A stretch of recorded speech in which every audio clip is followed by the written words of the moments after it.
guys, so today we're going to be doing a day in my life, as you've kind of seen. So kind of my adjustment to online school and how that's different than what I would have been doing at SLU.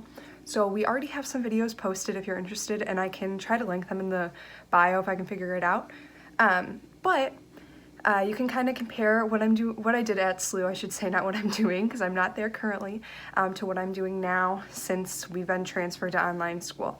So I'm back home. I'm currently in my garage. We have an upstairs to my garage, so I sit here and do my homework. I find that it's a lot easier for me to focus when I'm not in the house, because when I'm in the house, I associate that with like relaxing. So I don't really get work done. So we painted up here a little bit, which you can't see right now, but I'll try to get a clip of it, like a chalkboard wall, just for fun. And then we put my desk up here. We put a lot of my dorm stuff. It made it really easy. So I basically have a second dorm up here, but it was a good spot to put all my stuff. So it worked out well, and I could kind of organize it. So now up here I have access to all of my homework, everything like that. So just to give you an update, you kind of saw what I did this morning. Got up, worked out, ate breakfast. I then showered, got ready, and now I'm up here, and I've been up here since about 10:30. And I've just been working on some homework for one of my education classes, and then I'm now moving on to my interprofessional education class, which I've also talked about in a few other videos. Now I'm gonna have a homemade protein bar snack, and then I'm gonna continue working. It's I believe about 11:30, 11:45, so I'm just going to eat a snack now and eat lunch after I do my next class for the day. I try to stay on the same schedule, so usually my education class that I'm working at, or I just finished today, is on Tuesday nights, but I don't really do well working at night when I'm at home, so I did that this morning instead. And then I typically have my interprofessional education class at noon on Wednesdays and Mondays, so today I'm going to do the work that was supposed to be for today. It just keeps me on a schedule instead of just waiting till before things are due. And then later today I have a live lecture at 3:10, so the normal time I would usually have my chem class. So I'll try to get a little bit of a video of that. But yeah, so that's been my day so far, and kind of give you a rundown of how it's going to be going. So I'll update you guys again later.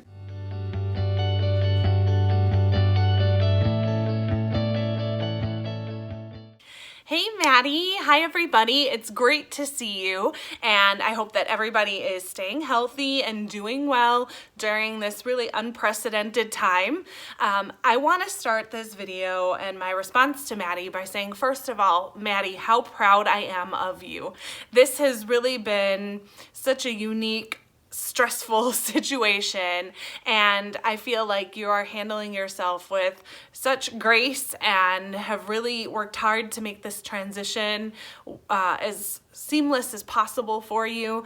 So you should be really proud of yourself, because I know I'm definitely proud of you, and I'm sure your classmates and everyone in the same boat is finding a new way to adapt, and I think that's something really to be commended. It's definitely something that I never had to deal with when I was in college. I would never have thought to deal with it.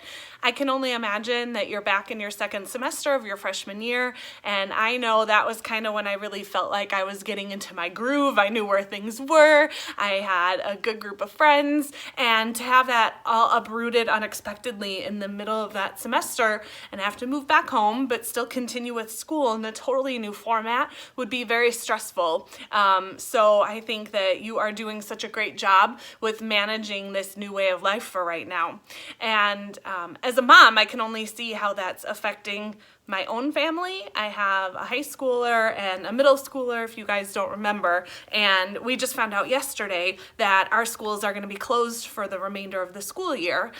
We've been doing remote learning for 3 weeks. We're going to have another 6 weeks to go now, and I know how stressful it is in my house and how difficult then that transition has been for my kids, and that was without them having to move in and out of a dorm and things like that. So I'm proud of you, and you're doing a great job. One thing that I really think is important, and Maddie, you've illustrated this so beautifully with the video, is that we all need to find a new routine, and that helps keep us on track. It helps keep our stress levels down. It's keeping us organized, and it's giving us a sense of purpose every day. And Maddie, I love the routine that you've come up with. I hope that people watching this video can learn something from what you're doing, because it's good to be on a schedule. I can't stress that enough, and it gives a sense of normalcy and control in this really uncertain time right now, and you're doing a great job at it. The routine is something that I am working on too. Life as a physical therapist in an outpatient facility looks a lot different right now than it did a month, 2 months ago. One of the biggest changes that we've seen in the clinic is that because people are trying to stay home, they don't want to come to the clinic anymore for therapy. So personally, my census and caseload has dropped about 60% right now. So I'm only in the clinic for a few hours a week at this point in time. So I know once the stay-home orders are lifted, things will start to gradually get back to normal, but I'm definitely trying to adapt to being in the clinic a lot less than I was before. Something else that has changed significantly over the last month is that now we are able to do virtual appointments. And Maddie, I know you do remote learning and you hop on with your professors and do classes that way. We're doing physical therapy treatments the same exact way.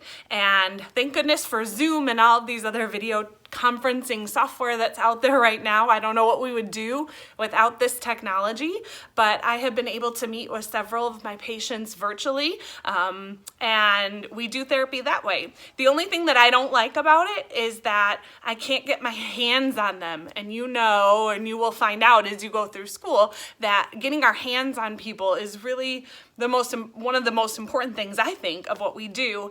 And so it's getting creative and thinking outside of the box and coming up with new ways to treat people. It's been pretty cool. I had one lady give me a tour of her house. That was that was really nice. And I think people are excited to still stay connected to their therapy from an environment where they feel more safe and secure. So that's been pretty neat. And we've been able to see our runners virtually. And I have personally been treating headache patients. I've treated some post-concussion patients and some dizzy patients all remotely also. So we can get into that a little bit more. And I have pictures to share with you. I can't send all the details of patient care, obviously, but there'll be some pictures so you can see how we're doing that. So it's been a really neat transition and something fun that has come out of this new normal. Another thing that has significantly changed for me over the past few weeks is that, I'm not sure if you're aware of this, Maddie, but once you get your license is renewed every 2 years. And in order to renew your license, you have to meet certain requirements. And in Illinois, along with pretty much every other state, you have continuing education requirements. So in Illinois, every 2 years, I have to have 40 hours of continuing ed in order to renew my license. So this year, I had already met a bunch of my hours, but I did have some classes that were scheduled, one in April and one in May. And because of everything that's going on, those classes have been canceled. So I've had to find new ways to get my continuing education, and some of the continuing ed requirements in Illinois require in-person classes. So I have some of that, but that was going to be my classes coming up. Thank goodness, again, back to technology, that there are instructors that are doing live classes virtually where you can still interact. I didn't know you could do quizzes and stuff, and polls and things like that over Zoom and these different platforms that they're using, but it's pretty cool.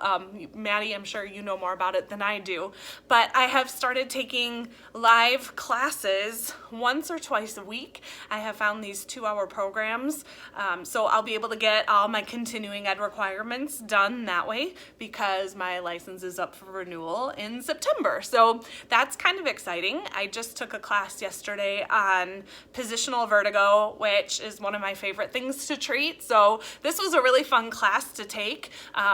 It was a really nice instructor, and she did polls and questions throughout the class. And then at the end, you log back into the system for the company that is producing the classes, and you have to take a quiz.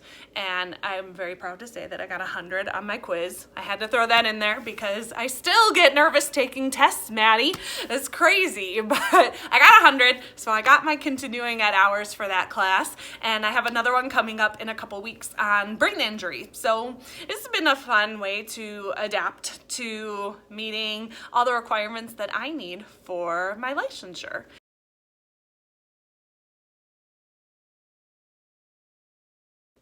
The last thing that we've really had to adapt to in the clinic is extra cleaning. We learn in physical therapy school how to wash our hands. It's 20 seconds. You sing happy birthday twice, and you make sure that your hands are clean. That's something that we have always done, and we have always cleaned our equipment and cleaned the tables and changed linens after every patient. So that really hasn't changed all too much. But what we are doing now is patients, when they come in the clinic and when they leave, have to wash their hands either with soap and water, or we do provide hand sanitizer also. So there's no germs coming into the clinic, no germs leaving the clinic. We do have masks that patients are able to wear if they feel more comfortable. We have masks also to wear when we're working with our clients, especially for my patients with TMJ problems and headaches, and I'm up in their face. I make sure that I wear a mask when I work with them just to be safe. And then after anyone uses a single piece of equipment, if I do an exercise with a stability ball, or if someone's holding onto the railing doing balance exercises, as soon as we're finished, I'm cleaning off that equipment. So we are extra clean. We were really clean before, now we're super extra clean. We're using masks, no germs in and no germs out, and so far that seems to be working really well for us, and I know a lot of other physical therapy clinics are doing the same kind of policies and procedures. So I think that's it, Maddie. That is how life is changing in the PT world for right now. You are doing great. Keep up the awesome work, and I'm looking forward to making the next video with you guys. I hope everyone out there watching stays happy and healthy, and I will see you all soon. Take care, everybody.